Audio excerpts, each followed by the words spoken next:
কোথা থেকে আনবো অপারেশনের জন্য 1 লাখ টাকা? আমার কাছে তো মাত্র 2,000 টাকাই আছে। শোনো শোনো শোনো, যে এই প্লেয়ারকে একবারে হারাতে পারবে সেভাবে ট্রফির সাথে 1 লাখ টাকা জিততে পারলে 1 লাখ টাকা, কিন্তু তার আগে 2,000 টাকা জমা করতে হবে। দেখি এই 2,000 লাগিয়ে কি হয়। ভাই আমার এই 2,000 টাকা জমা নেন। জমা নেওয়ার আগে সবকিছু বলে দে, পরের জন্য কোনো ঝামেলা না করে। কোনো ঝামেলা হবে না। প্রথমে ব্যাটিং করবা না বোলিং করবা? আমি প্রথমে বোলিংই করব। একটা তো হলো, আরো 6টা হবে।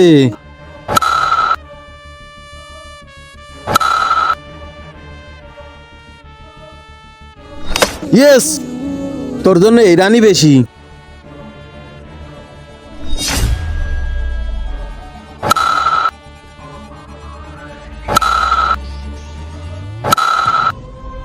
কিন্তু তার আগে তোমার কাছে কোনটা সব থেকে দামি, 1 বস্তা টাকা নাকি মা বাবা? যদি মা বাবা হয় তাহলে ভিডিওতে একটা লাইক দিয়ে চ্যানেলটি সাবস্ক্রাইব দিয়ে রাখো। যদি লাইক সাবস্ক্রাইব না করো তাহলে বুঝে নেবো তুমি তোমার মা বাবাকে ভালোই বাসো না।